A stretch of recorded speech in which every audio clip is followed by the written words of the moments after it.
Entonces estábamos, Juan Fernando, la vez pasada estudiando el modelo atómico, ¿recordás? Sí, Y estábamos viendo algunas, pues, incursionando en el mundo de la mecánica cuántica. Entonces, lo que sigue de ahí es entender un poco lo que es el principio de incertidumbre para entrar ya de lleno a solucionar problemas de mecánica cuántica a partir de la ecuación de Schrödinger, que es lo que vamos a hacer hoy un poquito.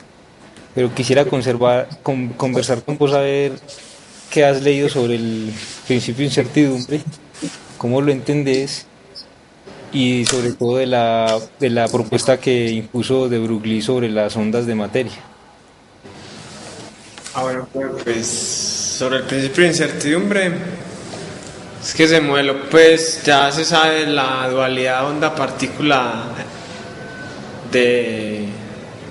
primero se planteó en la luz y después entonces se pensó que si los fotones se podrían comportar así, entonces ¿por qué no otras partículas como electrones, supongo que protones, bueno, sí.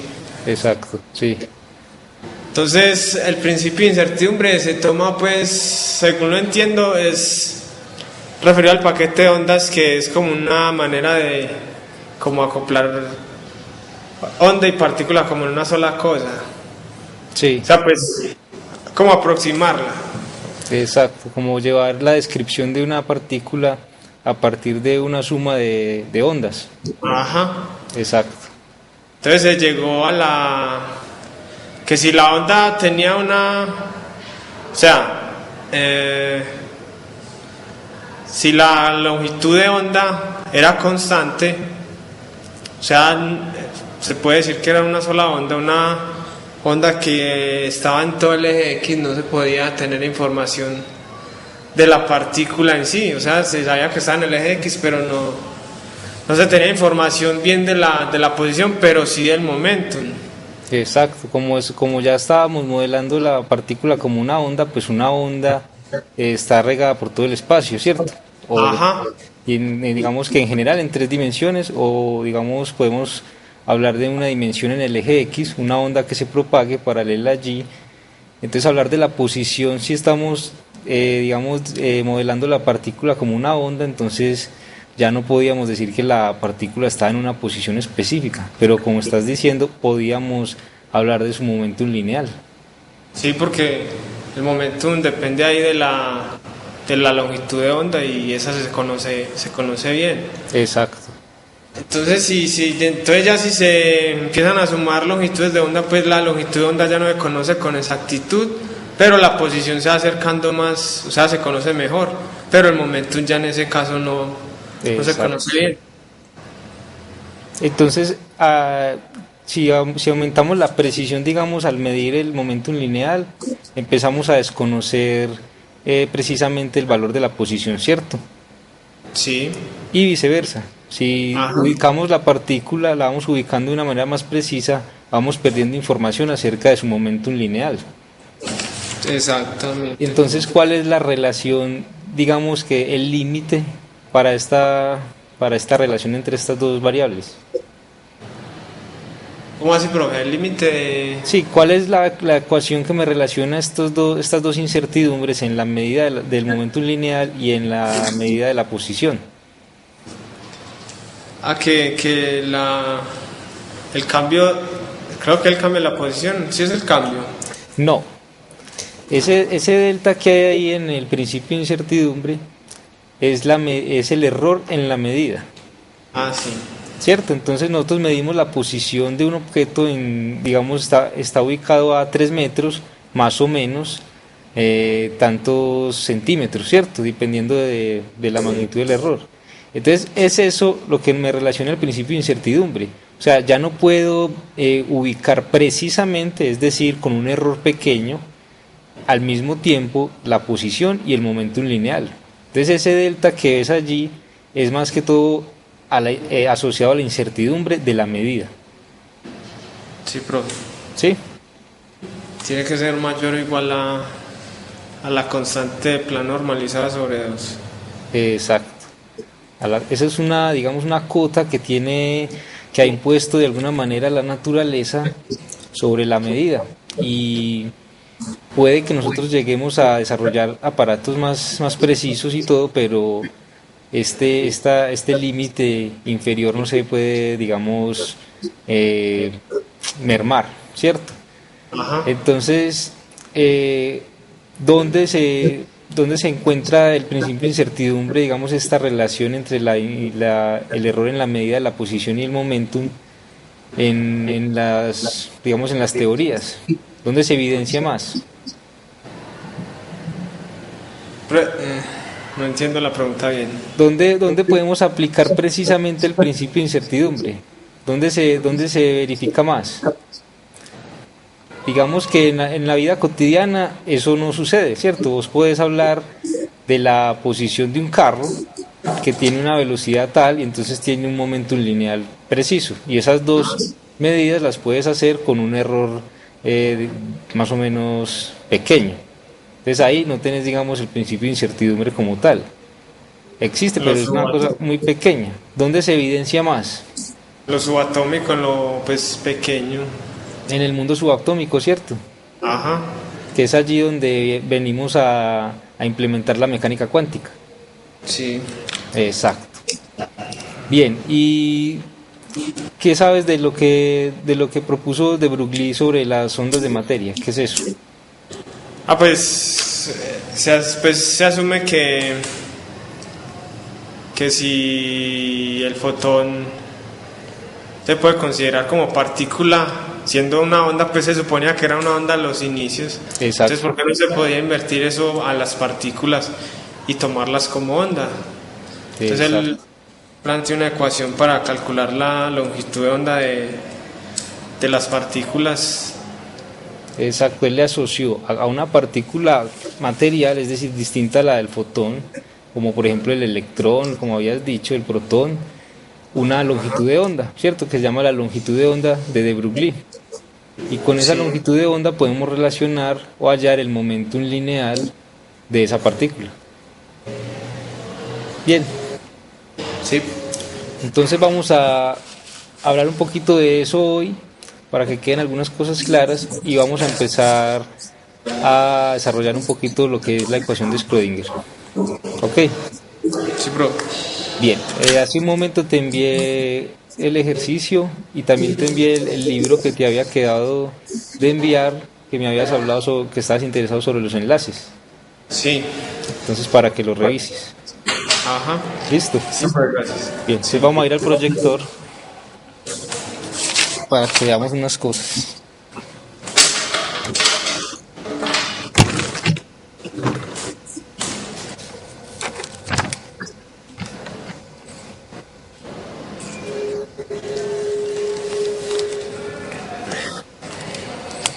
Entonces, para aclarar un poquito lo del principio de incertidumbre,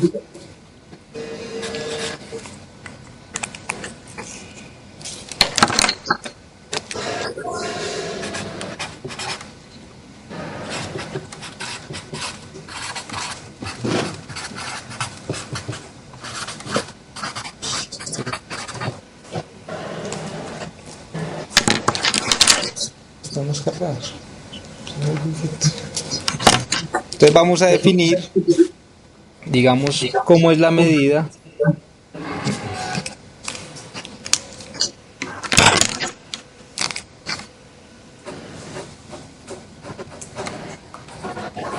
esto me está escribiendo entonces,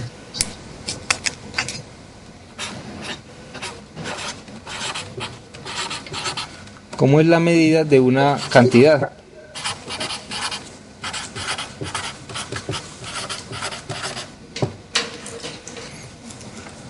¿Vos has visto los laboratorios de Física 1, los laboratorios de mecánica, de electromagnetismo?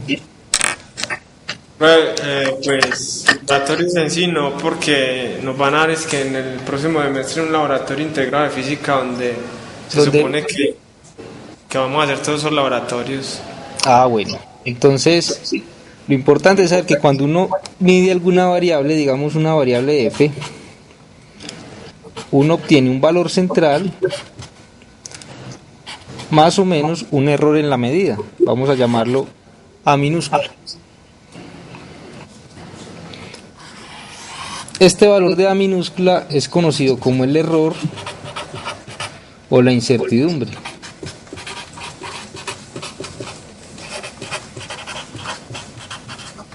Es decir, no podemos asegurar que, digamos, vos medís 1,80 centímetros más o menos, o 1,70. Entonces, si eso lo mido con 1 metro, puede que tenga un error en la medida de un centímetro más o menos. Entonces, a esa medida yo le asocio una incertidumbre. Digamos que eso a la hora de hacer el experimento como tal. Entonces es a este valor que hay aquí el que se asocia el principio de incertidumbre. ¿Cómo? En este caso, si nosotros queremos medir la posición, digamos X, va a ser igual a un valor más o menos un error que vamos a denotar por delta X. Y si queremos medir el momentum lineal, va a ser igual a un valor central más o menos la incertidumbre en su medida. Entonces siempre lo que tenemos ahí es un error. Estas dos cosas son los errores o la incertidumbre en la medida. Sí. Y mira que estas dos son las que están relacionadas a partir de ¿qué? Del principio de incertidumbre, ¿cierto? Entonces el principio de incertidumbre nos asegura, nos dice que la multiplicación de este par de incertidumbres en la medida debe ser mayor o igual a h barra medios. Entonces es decir, no podemos medir simultáneamente la posición sin perder información del momento y viceversa. No podemos perder información. Mira que este producto es aproximadamente constante. Entonces digamos que es igual a h barra medios.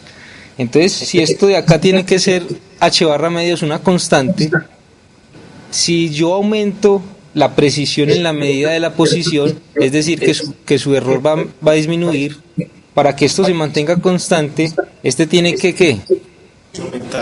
Aumentar. Entonces mira que es ahí donde, si yo hago más precisa mi medida de la posición, pierdo información acerca de la medida del momento, para que esta constante se mantenga. Sí. Bien. Entonces este es el principio de incertidumbre o de Heisenberg.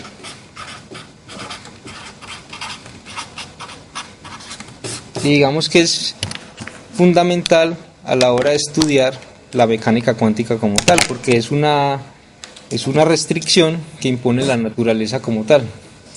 No se han encontrado experimentos donde esta relación no se viole.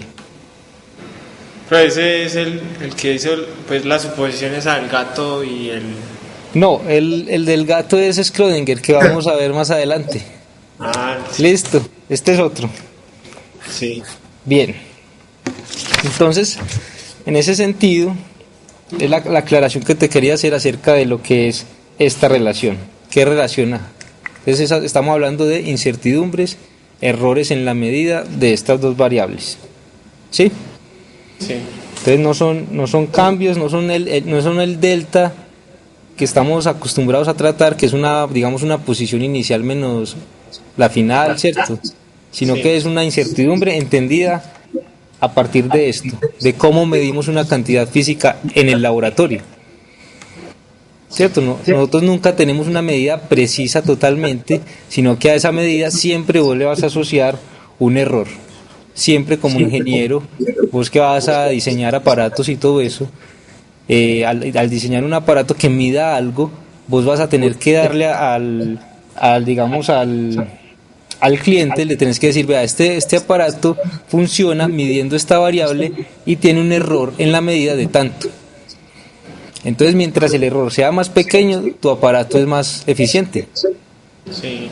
Ahora, si es un aparato para medir cuánticamente la posición y el momentum, ya sabes que no puedes diseñar un aparato tan eficiente que sea el producto de estas dos cosas sea menor a este valor, porque este valor ya lo está imponiendo es, digamos que la naturaleza del mundo subatómico. Bien, Sí.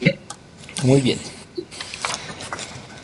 Entonces, vamos a abordar también la idea de las propiedades ondulatorias de la materia. No, esto está más...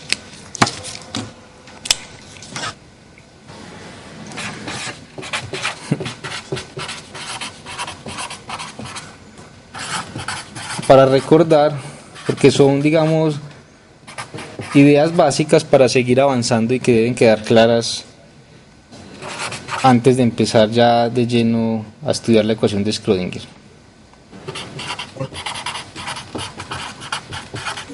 Entonces, ¿qué propusieron cuando quisimos estudiar las propiedades ondulatorias de la materia? Entonces, como vos me estabas diciendo ahora, los fotones se encontró que tenían un comportamiento, antes tenían un comportamiento de ondas, ¿cierto? Que era una onda electromagnética, y ahora los tratamos como partículas. Y de acá viene lo que llamamos la dualidad onda-partícula. ¿Lo recordás? Sí.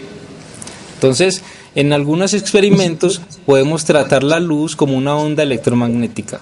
Pero, por ejemplo, en el experimento del efecto fotoeléctrico, ¿cómo tratamos la luz? Como partículas. Como partículas, como un chorro de fotones, ¿cierto? Entonces, mira que ya en este momento no sabemos bien qué es eso, si es una onda o es una partícula. En algunos experimentos es, digamos, una mejor idea pensar la luz o la luz como ondas electromagnéticas, y en otros pensarlos como partículas. Pero estamos ahí en esta, digamos, en esta parte ambivalente de qué son estas dos cosas, ¿cierto? Entonces, de Broglie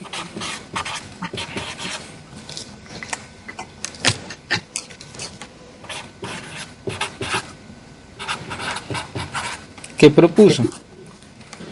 Que todas las partículas les asociáramos una, digamos, que se podían comportar como una onda.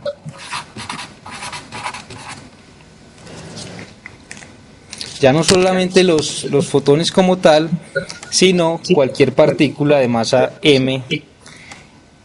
Y con esto, entonces, asociándole a cada partícula como una onda, le asociamos una longitud de onda que va a ser igual a la constante de Planck sobre su momentum lineal. Esto ya no es solamente para fotones, sino que también se cumple para cualquier partícula. Entonces, a partir de esta idea, podemos empezar a estudiar partículas y en el mundo subatómico, no solamente los fotones, sino los electrones, y llevar las ideas de la mecánica cuántica hacia ellas. O sea, ya podemos describir un electrón a partir de la mecánica cuántica, asociándole esta idea, que si es una partícula, en algunos momentos la vamos a poder estudiar como una onda, y le asociamos una longitud de onda que se llama la longitud de onda de de Broglie. Bien. Sí. Entonces, ya asociándole unas propiedades ondulatorias a la materia, entonces también debemos pensar en que podemos escribir su frecuencia como lo habíamos escrito para los fotones, que te acordás que era la energía sobre la constante de Planck.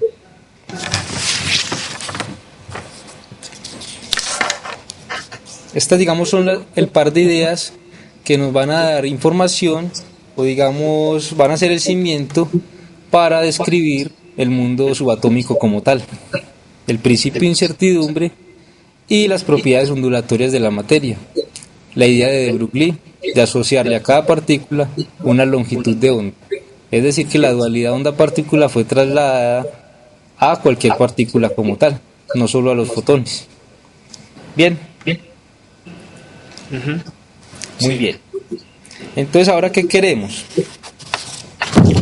¿Cómo vamos a describir? ¿Cómo describir el comportamiento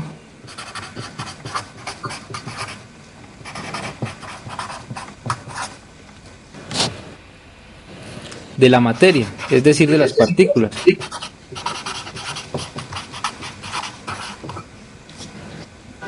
Si ya estamos relacionando eso con la mecánica cuántica, lo que queremos encontrar es una ecuación que nos dé información acerca de esas propiedades ondulatorias de las partículas.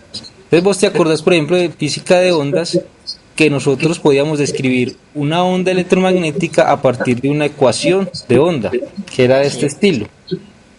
Digamos, para el campo eléctrico, teníamos la segunda derivada respecto a la posición, y eso era igual a mu sub 0 por epsilon 0, la derivada del campo eléctrico respecto al tiempo. ¿Te acordás de esta ecuación? Sí, K9. Sí, es que no estamos graves de marcadores acá, Juan Fernando. Voy a ver si encuentro.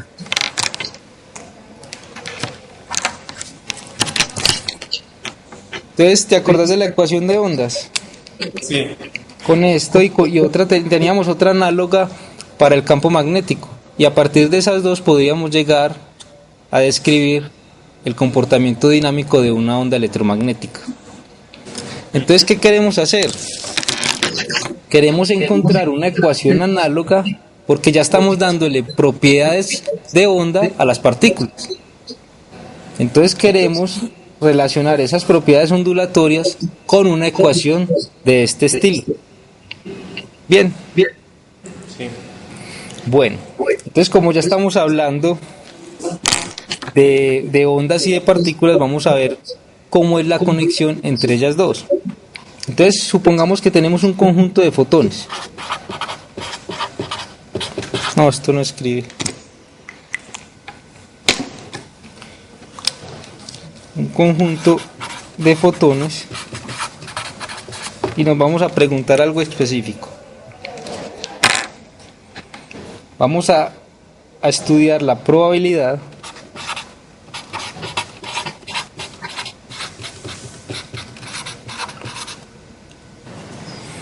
por unidad de volumen. Se raya mejor. Gracias, don Jaime. La probabilidad por unidad de volumen de encontrar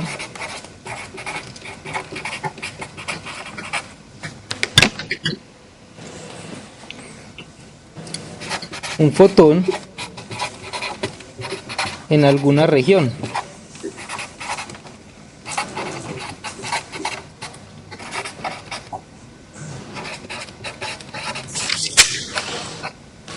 Nos vamos a preguntar cuál es la probabilidad de encontrar un fotón en alguna región del espacio.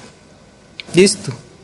Sí. Entonces, esa probabilidad por unidad de volumen, vamos a hablar de probabilidad por unidad de volumen, va a ser proporcional al número de fotones que hay allí en ese volumen. La probabilidad de encontrar un fotón, la probabilidad por unidad de volumen de encontrar un fotón en algún lugar del espacio va a ser proporcional al número de fotones, por supuesto, que haya sobre el espacio donde esté, el volumen. Bien. Sí. Entonces aquí estamos hablando de número de fotones. Número de fotones como tal. Pero sabemos que esta cantidad, el número de fotones por unidad de volumen, es proporcional a la intensidad. ¿Te acordás de la intensidad? Que es la energía por unidad de tiempo y por unidad de área. Sí. Entonces esa energía, que al fin y al cabo van a ser número de fotones, porque la onda es una onda electromagnética, entonces estamos hablando de un chorro de fotones, Entonces, cuando estamos relacionando la intensidad, que es energía por unidad de tiempo, es decir, la energía en unidad de tiempo y unidad de área, digamos metros cuadrados, esta intensidad está relacionada con el número de fotones. Entonces mira que esta variable es particular de ¿qué? De una onda. Ajá. Y acá estamos hablando de ¿qué? De una partícula. Entonces mira la conexión que hay entre onda y partícula. Aquí tenemos un conjunto de partículas y nos preguntamos cuál es la probabilidad de encontrar un fotón en ese elemento de volumen, y vemos que eso va a ser proporcional al número de fotones que hay por unidad de volumen, y a la vez este valor es proporcional a la intensidad de la onda. Entonces ahí es donde viene una conexión directa entre onda y partícula. ¿Te acordás que cuando uno solucionaba esta ecuación, cuando empezaste tu curso de mecánica, te hablaron de la función de onda?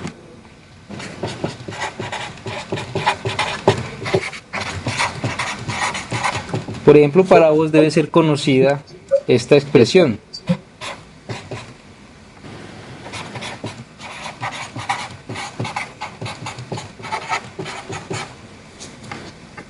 Sí. ¿Cierto? Sí, una solución de la... Exacto, una solución de la ecuación diferencial para las ondas. Lo mismo, como estamos acá hablando de ondas, y ya a las partículas les asociamos unas propiedades ondulatorias, entonces ¿qué queremos buscar? Una función de onda de este estilo que me dé información sobre la dinámica de esa partícula. Pero mira que como ya vamos a hablar de una función de onda, ya estamos tratando la partícula como una onda como tal. Eso es lo que vamos a tratar de encontrar el día de hoy. ¿Cómo es esa función de onda? ¿Qué propiedades debe tener? ¿Y cuál es la solución? ¿Y a qué ecuación es solución ella? ¿Cierto? Esta ecuación es solución a la ecuación del oscilador armónico. No sé si recordás. Mientras que la función de onda va a ser solución a la ecuación de Schrödinger. Bien. Sí. Entonces nosotros vamos a postular la función de onda que vamos a llamar phi, que va a ser una función que va a depender de la posición y del tiempo, esto en forma general.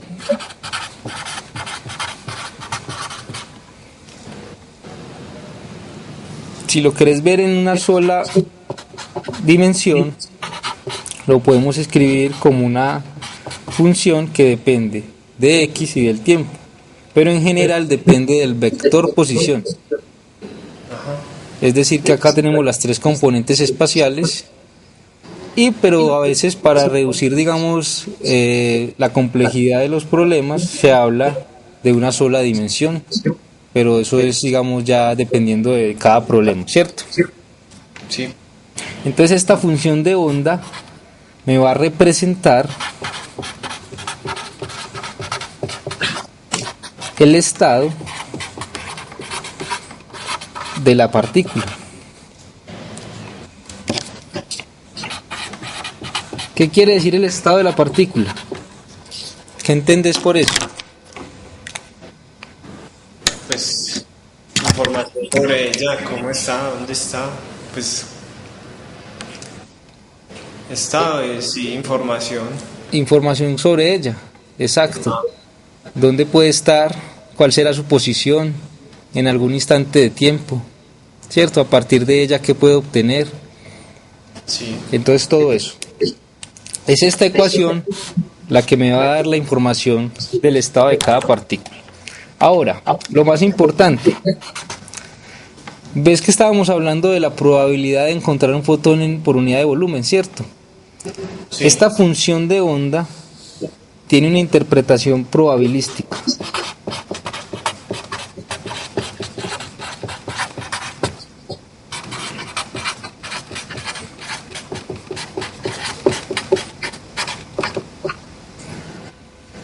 Más específicamente, el módulo cuadrado, vamos a escribir así, de la función de onda, lo vamos a llamar una amplitud de probabilidad. ¿Y por qué estamos hablando ahora de probabilidad? ¿Debido a qué? Debido a que si estamos tratando una partícula en el mundo cuántico, ya acabamos de aprender que el principio de incertidumbre se manifiesta muy notoriamente. Y entonces vos ya no vas a poder hablar de la posición específica de una partícula, sino que vas a poder hablar de la probabilidad de que la partícula se encuentre en alguna región del espacio. Cuando estés describiendo el átomo, vos no puedes hablar de que el electrón está en algún lugar específico, sino que tenés una probabilidad de que el electrón se encuentre en cierta región. Bien. Sí, profe. Entonces, como es esta la ecuación que nos da información del estado de la partícula, es decir, dónde se encuentra en qué instante, esta función solo puede ser interpretada como una expresión probabilística, es decir, solo me da la probabilidad de encontrar a la partícula en un intervalo específico en el espacio. Muy bien. Entonces, a partir de acá vamos a tratar de buscar qué ecuación diferencial cumple esta función de onda. Porque a partir de la ecuación, nosotros en principio no tenemos esta función. Nosotros tenemos otro tipo de variables que ya vamos a ver cuál es. Y a partir de ese conjunto de variables vamos a hallar la función de onda para describir esa partícula. Entonces ahí entran en juego varias cantidades físicas importantes. Entonces, ¿cuál es la ecuación con la que podemos modelar el mundo cuántico y qué dé información acerca de la función de onda? Entonces vamos a hablar de la ecuación de Schrödinger.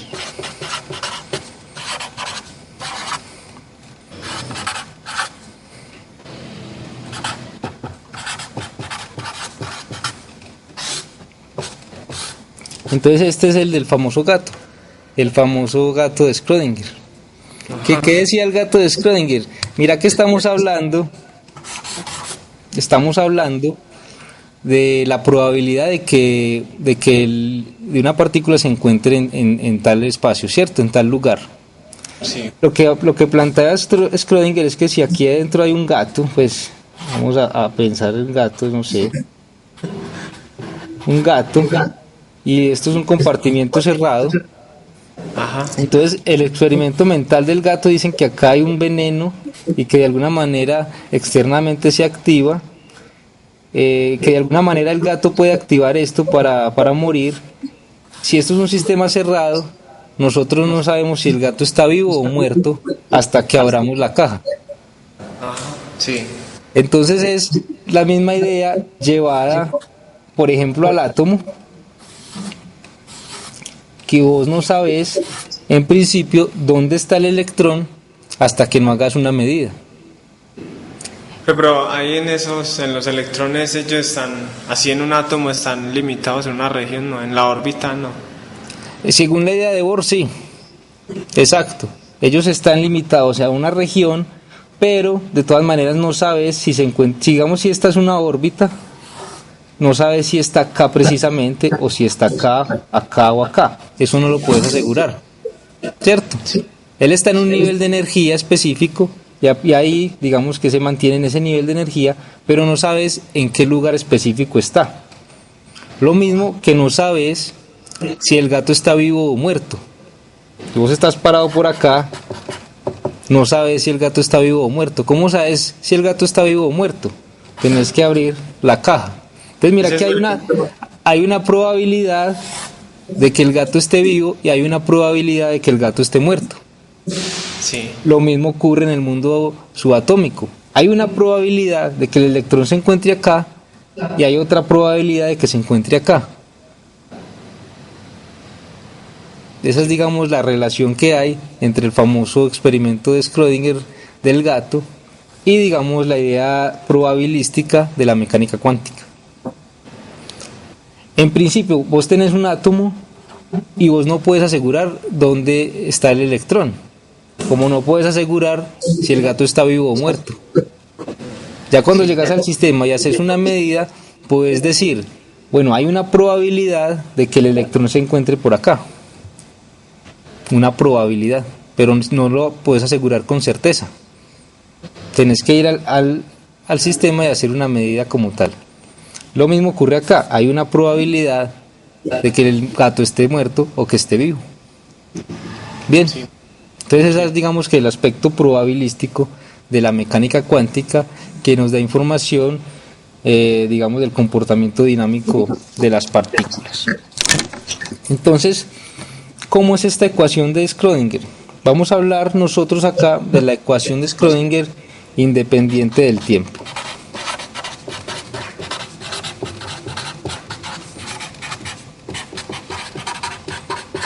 Vamos a hablar de la ecuación de Schrödinger independiente del tiempo.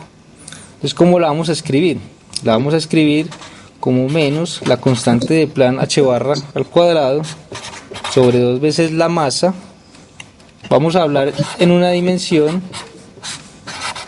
la segunda derivada de la función de onda respecto a x, más la energía potencial U por la función de onda, y esto va a ser igual a la energía del sistema por la función de onda.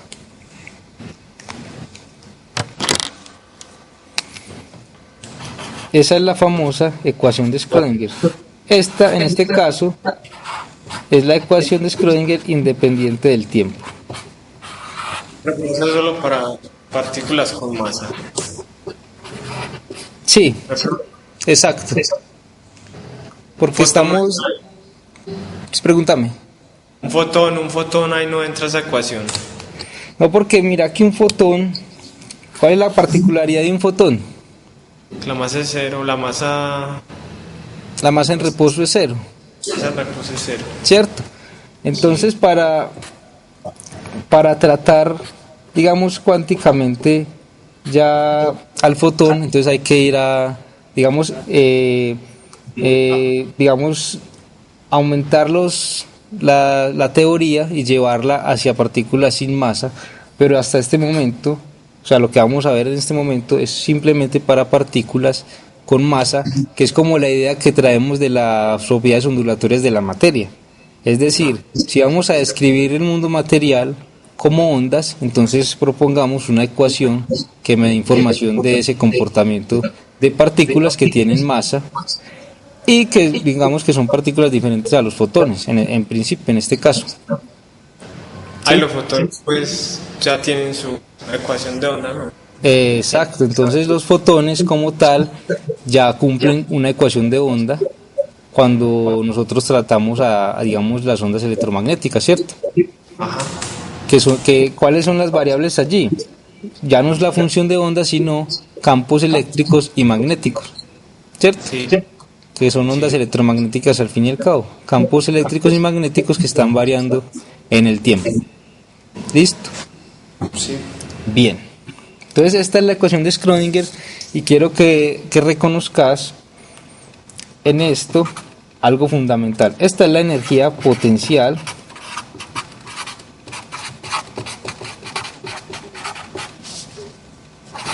del sistema.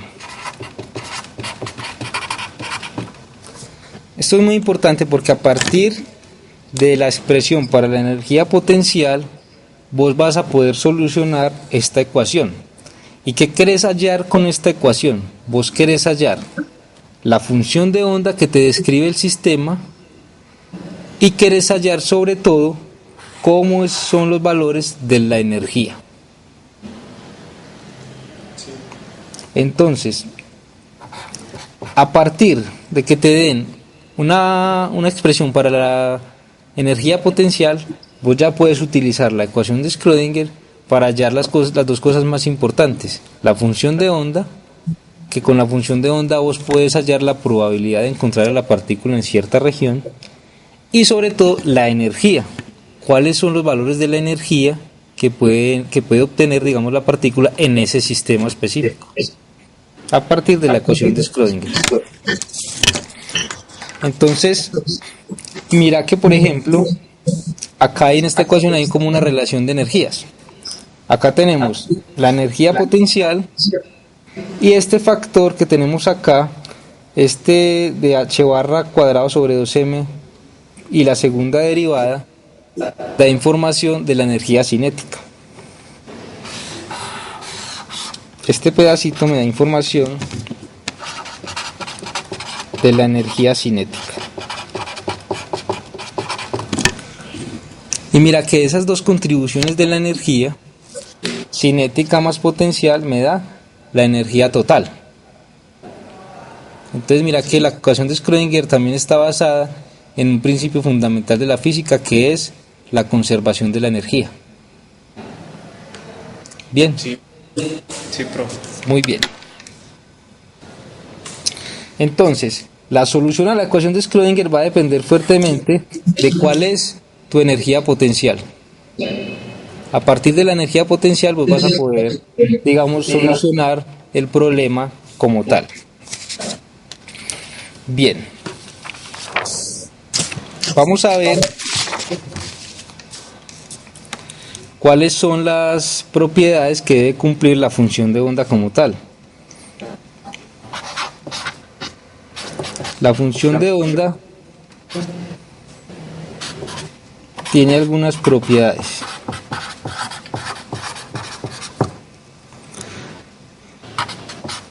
Primero, la función de onda debe ser continua todo el espacio.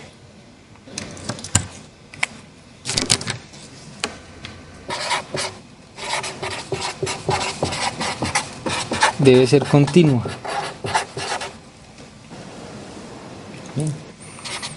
La derivada de la función de onda respecto a la posición también debe ser continua.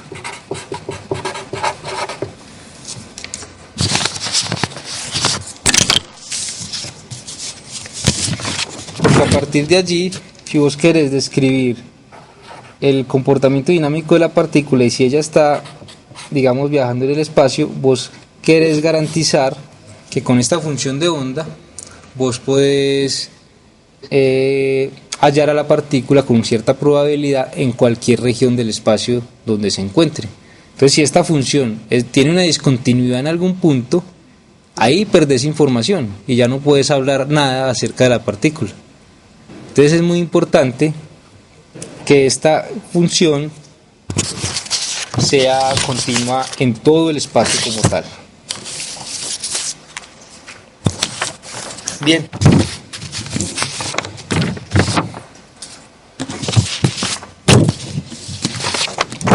Bueno, entonces vamos a ver un ejemplo de cómo se aplica la ecuación de Schrödinger a un sistema específico.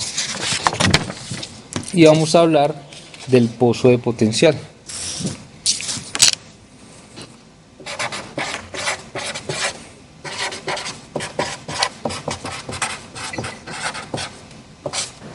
En este caso, como te había dicho, es la energía potencial la que nos va a marcar el camino de cómo va a ser la solución a la ecuación de Schrödinger. Entonces, por eso se habla de toda esta parte de pozos de potencial, haciendo referencia a la energía potencial, y barreras de potencial, haciendo referencia siempre a cómo es la energía potencial en ese caso. Entonces vamos a construir un sistema donde vamos a tener el eje X por acá,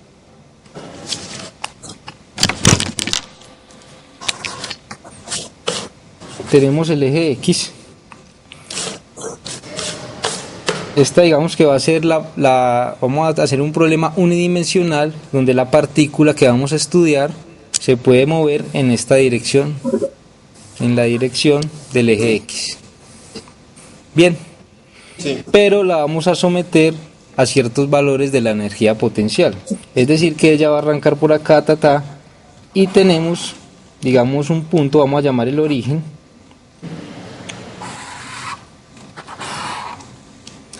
y acá vamos a graficar la energía potencial como tal, U. ¿Qué vamos a decir? Que la energía potencial fuera de este cuadradito va a ser infinita. Infinita quiere decir muy grande. ¿Sí? Entonces no sé si vos recordás de tus cursos anteriores que la energía potencial está relacionada con la fuerza. Digamos, la fuerza es igual a menos el gradiente de la energía potencial. Sí. Entonces, si la partícula está acá, digamos, dentro de este cuadradito, acá adentro, moviéndose en esta dirección, en la dirección del eje X, cuando llegue a esta región, ella no va a poder pasar. ¿Por qué? Porque acá hay una energía potencial muy grande, lo cual va a hacer que exista como una fuerza muy grande que hace que ella no pueda pasar de esta región a esta. Bien, entonces vamos a hacer que con esta condición de que la energía potencial sea de este valor muy grande, infinito, vamos a garantizar que la partícula esté en este cuadrito como tal. ¿Con qué característica? Que digamos que acá la energía potencial es infinita a partir de este punto. Digamos que esto va a tener una longitud L hasta acá, y que a partir de 0 hacia la izquierda y de L hacia la derecha la energía potencial es infinita, pero entre 0 y L la energía potencial va a ser igual a 0. ¿Listo? Sí. O sea que aquí adentro la partícula se mueve, se puede mover simplemente con su energía cinética. ¿Sí? Sí, profe.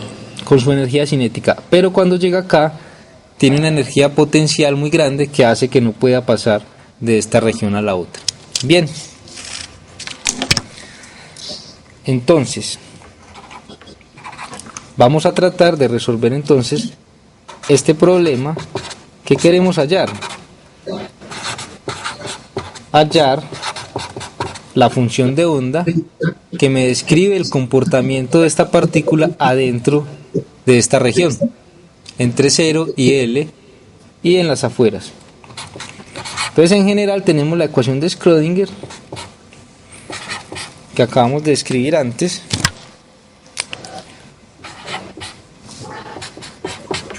Y vamos a partir de acá, de la ecuación de Schrödinger como tal. Entonces vamos a dividir esto en tres regiones. Del 0 hacia la izquierda va a ser la región 1. Dentro, digamos, de la región 0 y L va a ser la región 2. Y de L para allá va a ser la región 3. Entonces, ¿qué pasa? ¿Qué pasa en la región 1 y 3?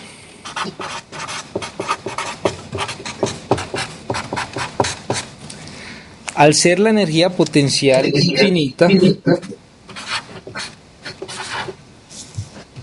podemos decir que la partícula no va a poder estar en esta región ni en esta. ¿Cierto? Sí.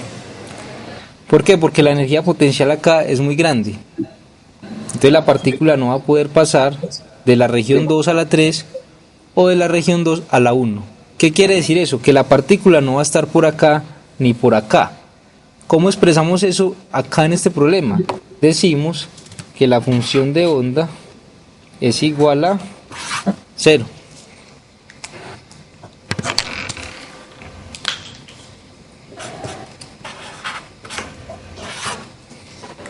La función de onda en la región 1 y 3 es igual a 0. ¿Por qué? Porque si la función de onda es la que me da información de la partícula, y si la partícula no va a poder estar en estas dos regiones, porque no puede salir de esta región debido a la energía potencial que hay en el punto L y en el punto 0, entonces la función de onda en la región 1 y 3 va a ser 0. ¿Bien? Sí. ¿Está claro eso, Juan Fernando? Sí, profe. Bien. Entonces, en la región 2, ¿qué pasa en la región 2? La energía potencial es igual a 0. ¿cierto? Entonces vamos a ir a la región 2, donde tenemos que la energía potencial es igual a 0. Entonces, ¿cómo nos queda la ecuación de Schrödinger? En este caso, mira que la ecuación de Schrödinger tiene acá la energía potencial, y si es igual a 0, entonces solo nos queda este término igual a este. Sí. Es decir, que nos queda menos h barra cuadrado sobre 2m, la segunda derivada respecto a x, que va a ser igual a la energía por la función de onda.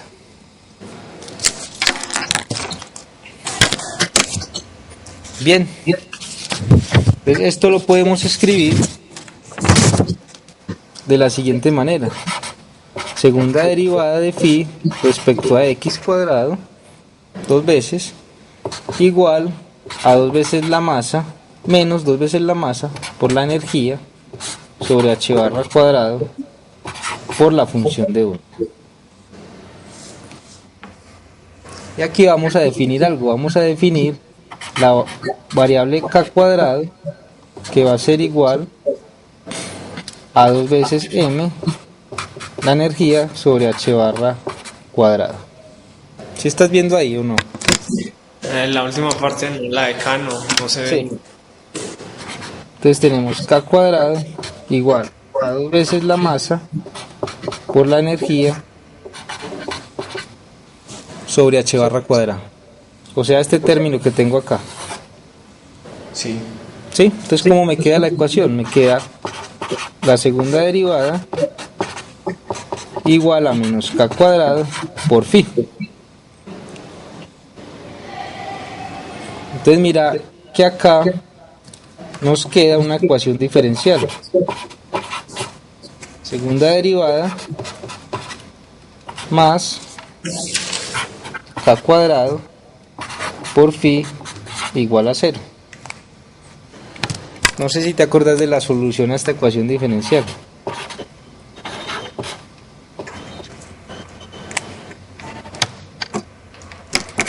¿Cómo se solucionaría esa ecuación diferencial, o cuál es su solución, digamos, conocida? Pero pues se comporta como la de la ecuación de onda. ¿Y cómo expresábamos esas soluciones? En términos de qué funciones. En términos de X y T, pues del tiempo y el espacio. Pero recuerda que acá, en este caso, estamos hablando Ajá. de la ecuación de Schrödinger independiente del tiempo, ¿cierto? Entonces aquí sería en términos del tiempo. De la posición. De la posición. Sí. Exacto. Entonces, recordá, digamos, de tu curso de ecuaciones diferenciales, que este tipo de ecuaciones uno tenía una técnica como para resolverla, y llamaba, digamos, que a la derivada la llamaba m. Entonces te quedaba como un m cuadrado más k cuadrado igual a 0, y te quedaba que m es igual a más o menos K al cuadrado. i por k. Ajá. ¿Cierto? Ah, Y que si había un imaginario allí, era porque las soluciones eran senos y cosenos. sí. Exacto. Entonces acá esa es la solución a esta ecuación diferencial, una combinación de senos y cosenos. Es decir, que la función de onda va a ser una constante a por el seno de kx más b coseno de k por x. ¿Te acuerdas de esa solución? Sí, Muy conocida en los cursos de física y digamos, en el curso de ecuaciones diferenciales como tal. ¿Ya viste ecuaciones, cierto? sí. Bueno.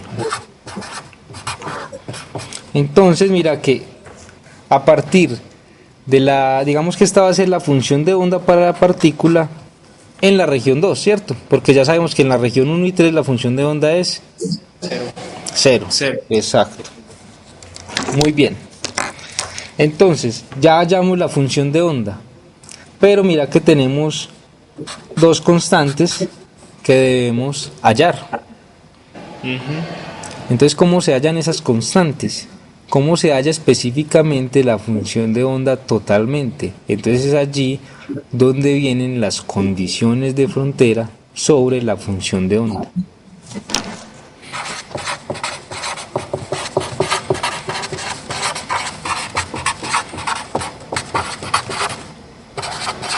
Entonces, en este caso,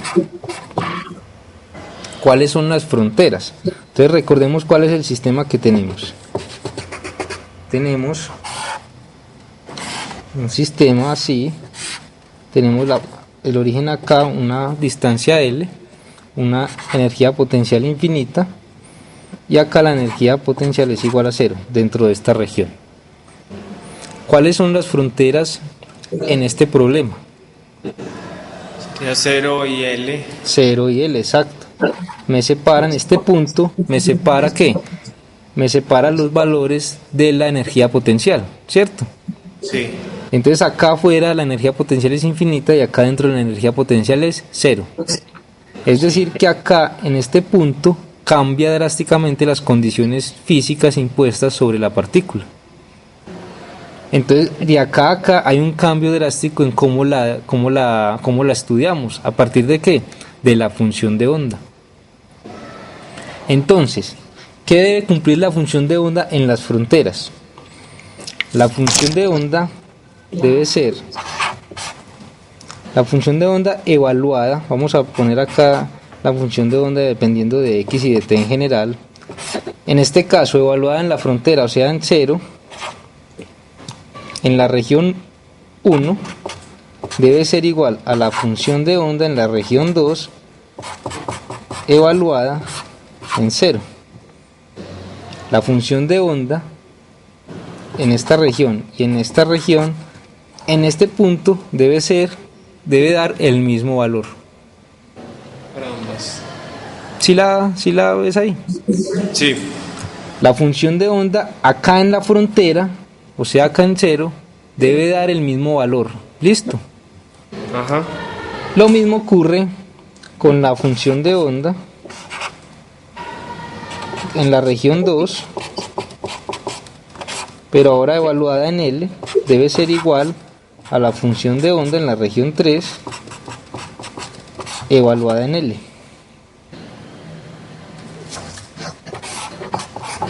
Ahí están las dos condiciones de frontera sobre la función de onda como tal.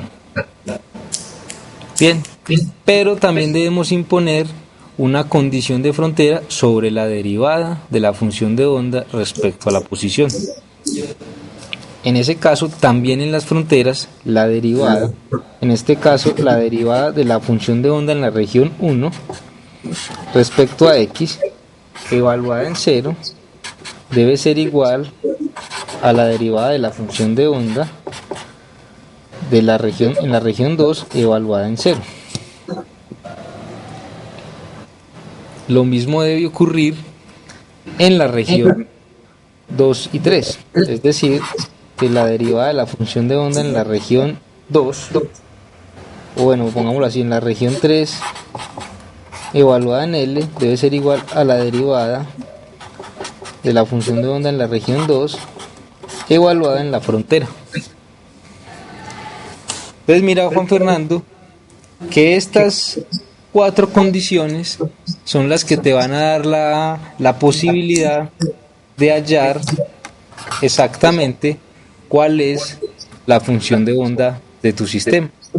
La función de onda que describe el comportamiento de la partícula adentro de esta región, entre 0 y L. Bien, Sí. entonces vamos a imponer estas condiciones de frontera sobre esta función de onda y vamos a ver cómo nos queda. Bien. Ajá. Entonces, sabemos que la función de onda que tenemos acá, vamos a volverla a copiar. La función de onda va a ser igual a seno de kx más b coseno de kx. Entonces, la función de onda en la región 3 es igual a la función de onda en la región 1 es igual a ¿qué? Cero. Evaluada en a 0, ¿cierto? Sí. Entonces, tenemos que la función de onda es decir a seno de k por 0, ¿cierto? Porque estamos evaluando la función de onda ¿dónde? En 0. Sí. Más b coseno de k por 0 debe ser igual a ¿qué? Cero. A 0, ¿cierto? Sí. Entonces nosotros sabemos que seno de 0, porque 0 por k, ¿cierto? Seno de 0 es Cero. 0 y coseno de 0 es Uno. 1. Entonces me queda que b debe ser igual a Cero. 0. B debe ser igual a 0. Entonces en este caso, ¿cómo nos queda la función de onda?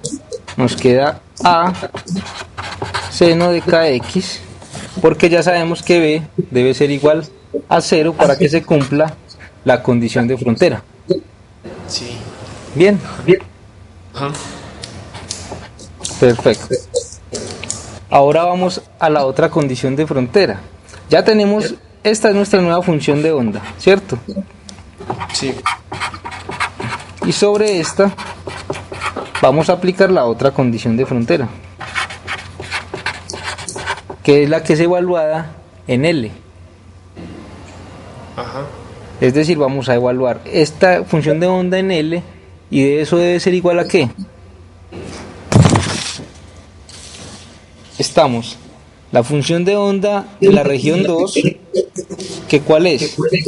Es esta que acabamos de obtener. Sí. ¿Cierto? Esta sigue siendo la función de onda en la región 2. Es igual a cero. Pues. Debe ser igual a 0, ¿cierto? Sí. Exacto. Entonces, tenemos que a seno de k por L debe ser igual a 0. Entonces aquí hay dos posibilidades. ¿Qué posibilidades hay ahí? De que. ¿Qué es lo K? ¿Cuánto es K, profe? K, acuérdate que K cuadrado lo definimos como 2m por e sobre h barra cuadrada. Entonces K debe ser igual a la raíz de 2me sobre K, es sobre h barra. Pero en este caso específico, mira que tenemos el producto de dos cosas que es igual a 0. Sí, que A sea igual a cero o que el seno se vuelva cero. Entonces, ¿qué pasa si nosotros escogemos que A sea igual a 0? No hay función, entonces. No hay la función. Exacto, entonces no tenemos partícula y no tenemos nada. Entonces, esta digamos que no es una opción. La opción es ¿cuál? Que KL sea igual a un múltiplo de pi. Exacto. Que seno de K por L, tenemos que seno de K por L sea igual a 0. Entonces, esto implica que K por L sea igual a un número entero por pi, como estás diciendo exactamente. N siendo un número entero, siendo 1, 2, 3, un número entero como tal. Entonces mira que a partir de ahí llegamos a una expresión para la K que habíamos definido antes. Espérame un momentico, Juan Fernando. Sí.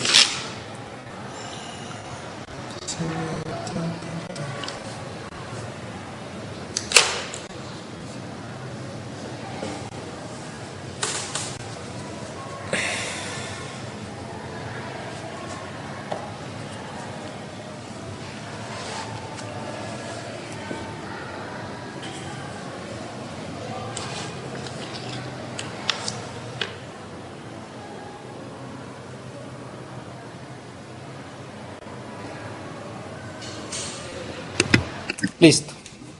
Entonces tenemos que si seno de KL es igual a 0, debe cumplirse que K por L sea un entero por pi. Entonces, ¿qué tenemos? Que vamos a llegar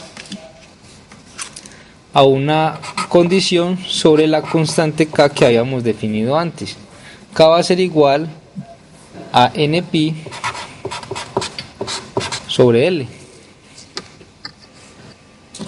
¿cierto? Sí.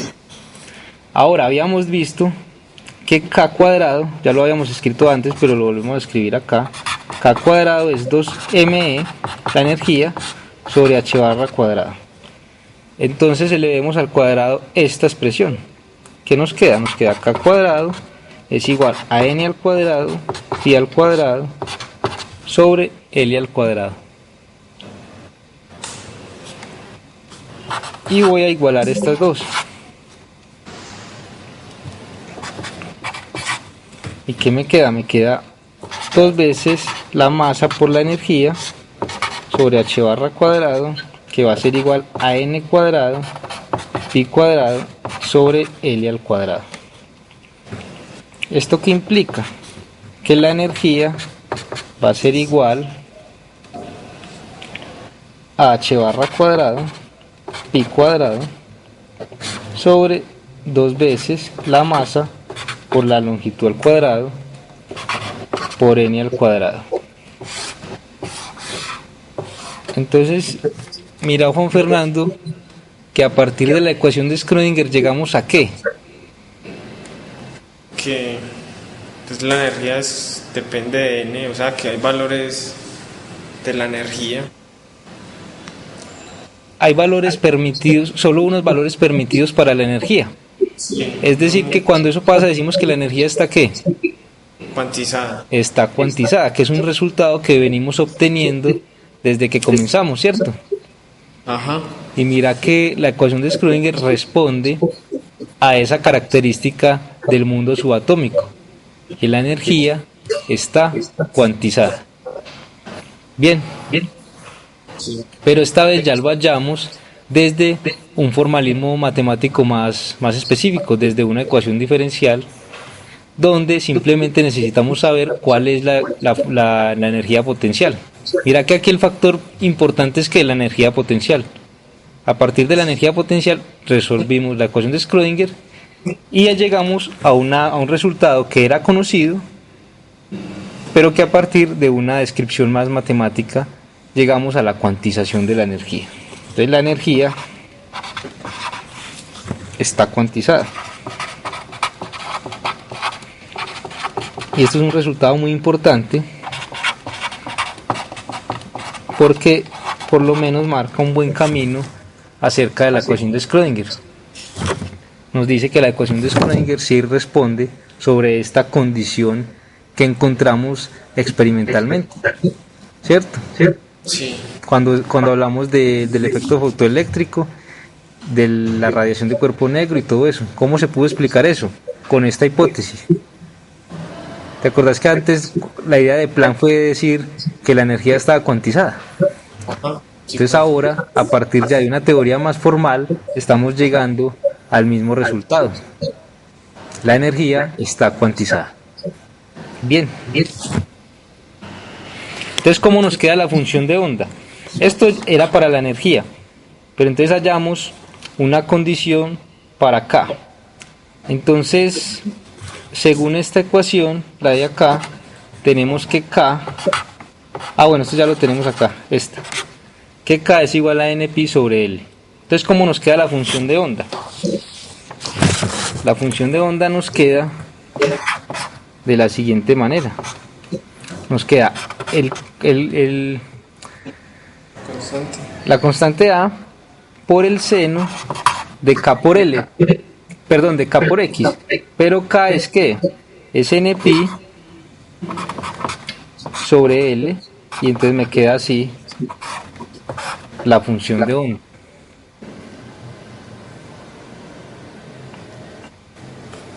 Sí. Entonces mira, Juan Fernando, que esta función de onda nos cumple las condiciones de frontera. En x igual a 0, la función de onda debe ser igual a ¿qué? A 0. A cero, ¿por qué? Porque la función de onda en la región 1 es igual a cero, ¿cierto? Para que se cumplan las condiciones de frontera que impusimos acá, si te acuerdas. La región 1 evaluada en 0 igual a la región 2. Entonces mira que en x igual a 0, este seno es igual a 0. Y en x igual a L, me queda que se cancelan las L's y queda seno de npi. Seno de npi es siempre 0. Entonces esta función de onda responde por las condiciones de frontera que debimos haber impuesto. Eso es un buen examen para saber si tu función de onda, la que hallaste, si es buena, porque siempre debe responder por las condiciones de frontera. Bien. Sí. Bueno, ahora nos falta un paso, que es hallar el valor de A.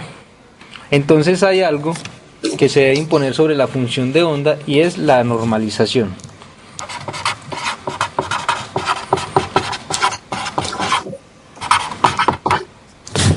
¿Qué quiere decir la normalización? Que la integral desde menos infinito hasta infinito del módulo cuadrado de la función de onda, en este caso como tenemos solo una dimensión, integramos en dx, esta integral debe ser igual a 1. ¿Qué interpretación física tiene esto? Entonces, ¿qué pasa? Como la función de onda tiene una interpretación probabilística, si vos querés, por ejemplo, vos tenés un intervalo AB en el eje X, y yo te pregunto, bueno, tenés una función de onda y queremos saber cuál es la probabilidad de encontrar a la partícula en este intervalo. Entonces, si vos tenés la función de onda, vos hallás esa probabilidad, vamos a decirlo así, probabilidad en el intervalo AB va a ser igual a una integral desde A hasta B del módulo cuadrado de la función de onda integrada en dx. Esta expresión matemática te va a dar la probabilidad de encontrar a la partícula en este intervalo, en A, B.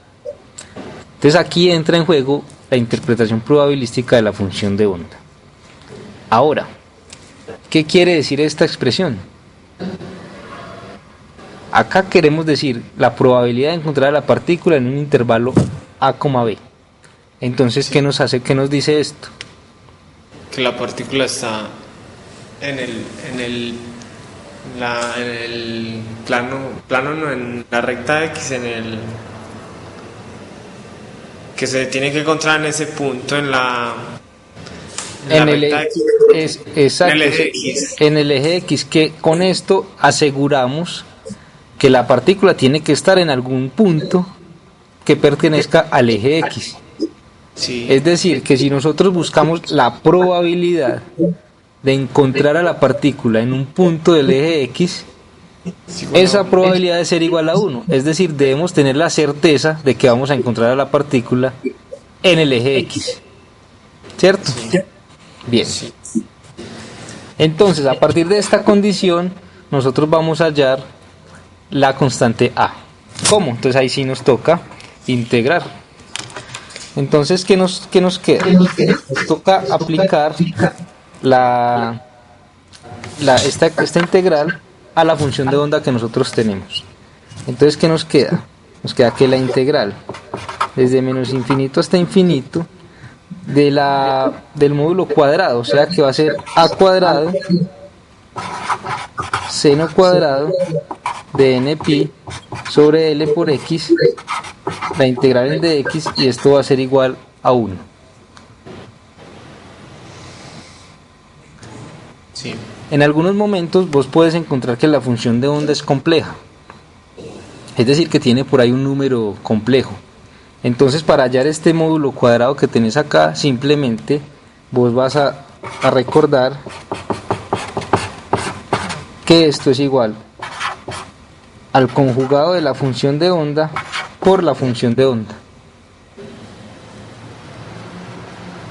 Entonces, si tiene un i por ahí complejo, entonces el conjugado va a hacer que le pongas un menos i. ¿Lo recordás? Sí. Un menos i y lo multipliques por ella misma. Esta expresión, esta multiplicación te da el módulo cuadrado.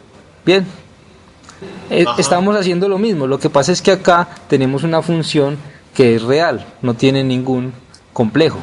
Entonces su complejo conjugado va a ser ella misma, ¿cierto? Por eso nos da al cuadrado todo, simplemente. Bien. Sí. Bueno, entonces, ¿qué nos queda hacer? Nos toca hallar esta integral.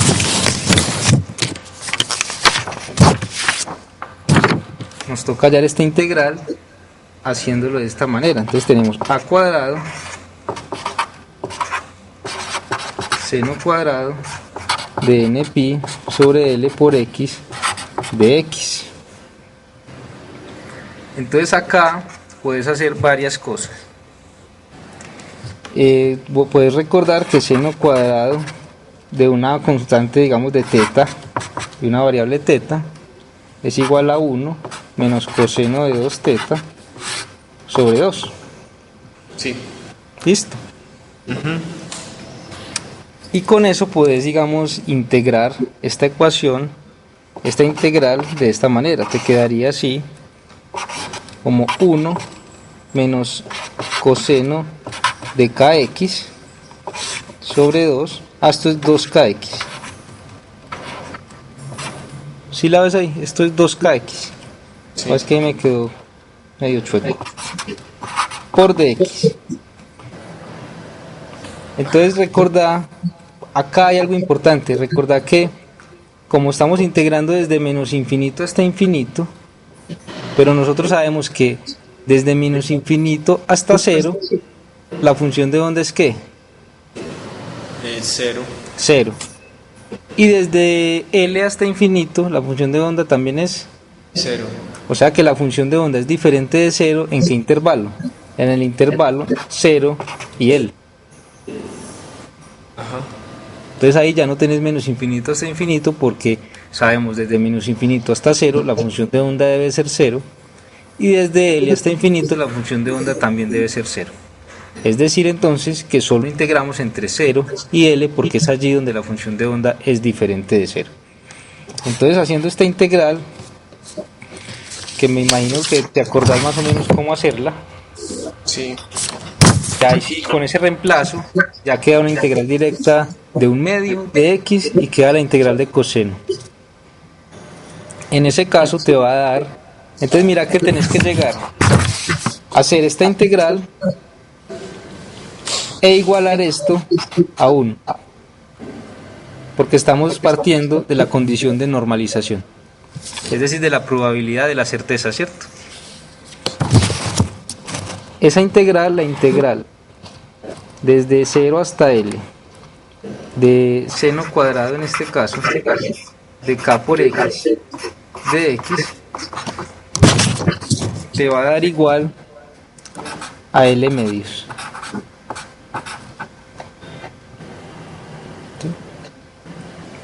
Entonces, como tenés que a cuadrado por la integral que es L medios, esto debe ser igual a 1. ¿Sí me sigues? Sí, profe. Sí, bueno. Entonces tenemos que la constante va a ser igual a ¿qué? La constante al cuadrado va a ser igual a 2 sobre L. Entonces vamos a tener que A va a ser igual a la raíz de 2 sobre L. Sí. De esta manera, ¿cómo? Siempre toma la positiva. Siempre se toma la positiva. De todas maneras, al fin y al cabo es una constante, y si dejas un menos afuera, entonces tendrías que cambiar el seno por la fase, que es cierto, sería como el coseno. Sí, profe.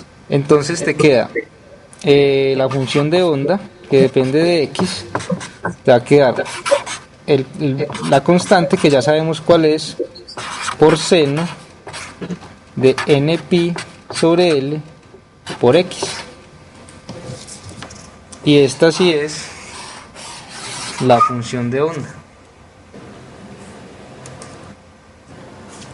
Entonces mira que obtuvimos la función de onda, que me describe cómo es el comportamiento de la partícula en una dimensión, con dos particularidades, que la energía potencial en 0 es infinita y que la energía potencial en L también es infinita. Y adentro, entre 0 y L, la energía potencial es 0. Para ese sistema que definimos al principio, tenemos esta función de onda. Es decir, que con esta función de onda nosotros podemos hallar la probabilidad de encontrar a la partícula en alguna posición dentro de esa región entre 0 y L. Bien. Sí. Además, obtuvimos una expresión para la conservación de la energía. Para la cuantización de la energía, que era h barra cuadrado, pi cuadrado, sobre 2m por L cuadrado, por la n al cuadrado, que es un entero.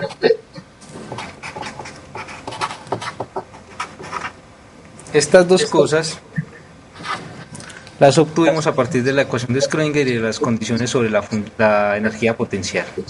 Bien. Sí. Entonces, hicimos un tratamiento matemático teniendo en cuenta ciertas consideraciones físicas, sobre todo las condiciones de frontera. ¿Te quedó eso claro? Lo de las condiciones de frontera. Sí, profe. Bien, entonces te voy a mostrar a partir de esta función de onda cómo es que está, digamos, distribuida la probabilidad de encontrar a la partícula en alguna región. Entonces vos te acordás, no sé si te acordás de tu física de ondas. Vamos a dibujar en este caso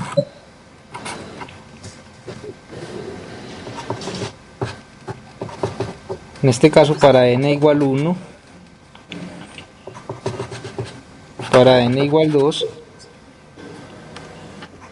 y acá para n igual 3. Mira que la función de onda nos está dependiendo de n en el argumento del seno, y como ese n es un entero, entonces empezamos desde 1, 2, 3 y así sucesivamente. Entonces, ¿cómo sería esta función de onda en n igual 1? En este caso tendríamos, no sé si te acordás de las funciones de onda para una cuerda, por ejemplo. Entonces, en este caso la función de onda va a ser más o menos así. ¿Te acordás? Sí, más o menos, sí. Y para n igual 2 vas a tener esta función, más o menos. Para n igual 3 vas a tener este comportamiento. Esto es para la función de onda. Entonces esto va a ser para phi 1, phi 2 y phi 3. Pero entonces hay algo muy importante, que lo que tiene significado físico es el módulo cuadrado de la función de onda. La función de onda me describe cómo es el sistema, pero la interpretación física no las da el módulo cuadrado. Porque ¿qué queremos hallar? La probabilidad de encontrar a la partícula en alguna región. Entonces, es bueno graficar el módulo cuadrado. Entonces vamos a tener acá para n igual 1, n igual 2 y n igual 3.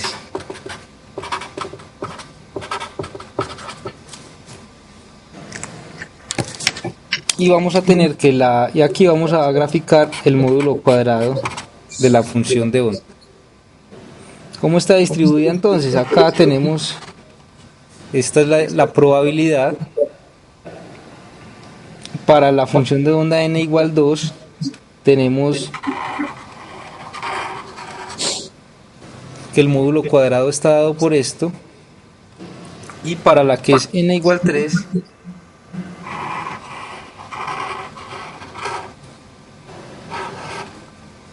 más o menos. Entonces mira que esto, lo que tenemos acá es, esto está entre 0 y L, esto entre 0 y L. Entonces es la probabilidad de encontrar a la partícula en alguna posición entre 0 y L. Entonces mira que para n igual 1 la probabilidad se hace máxima, ¿dónde? En la mitad de este espacio, entre 0 y L. Mira que por ejemplo para n igual 2 la probabilidad cambia. Sí. Mira que por ejemplo en este punto la probabilidad es prácticamente de cero, es muy pequeña, mientras que tiene dos valores por esta región, en este punto es más probable hallar a la partícula, ¿cierto? Sí, profe. En los extremos es poco probable hallar a la partícula. Mira que a partir de este punto que tenemos acá, la probabilidad va disminuyendo, o sea que este punto que está aquí al ladito es menos probable que este para la partícula. Lo mismo ocurre acá. Estos tres puntos tienen una gran probabilidad que se encuentre la partícula allí, pero estos de acá tienen una probabilidad muy pequeña. Bien, entonces mira que uno creería que la probabilidad es la misma en todo el intervalo, pero no, hay puntos que son mucho más probables en que se encuentre la partícula que otros, dependiendo de qué, de la función de onda, de las condiciones sobre la partícula. Por eso no. Eso no sé. Eso depende, pues, también como de la energía de la partícula, ¿no? Pues. Claro, porque como estamos acá hablando de un n específico, mira que a cada n le corresponde una energía.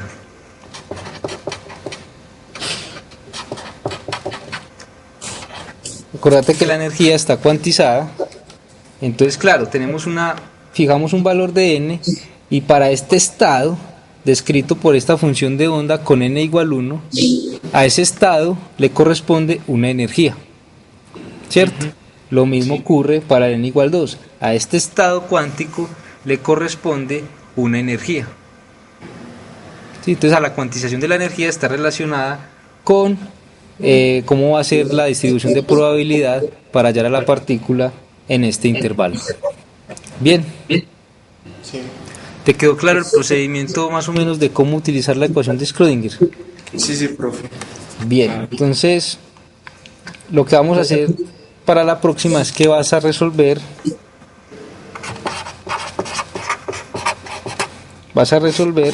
el pozo finito.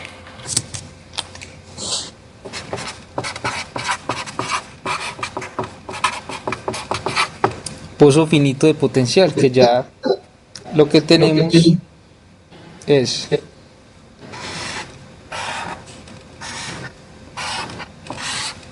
ya no vamos a tener la energía potencial acá muy grande, sino que va a tener cierto valor y de todas maneras acá adentro va a ser igual a 0.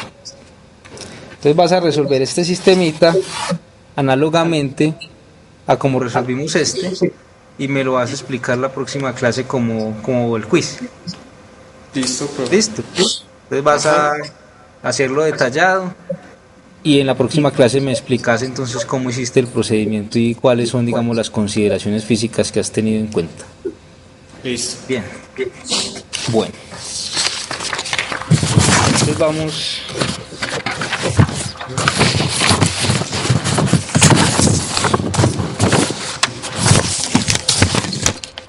¿Qué sábado de estos puedes venir? Me estabas comentando. Pero según nos mandaron un correo que la jefa pues nos dijo que nos dio unas fechas. La primera supuestamente es el 10, pero no se sabe. está del todo seguro. Ah, bueno. Entonces de todas maneras me estás avisando para ver si podemos programar alguito en ese espacio.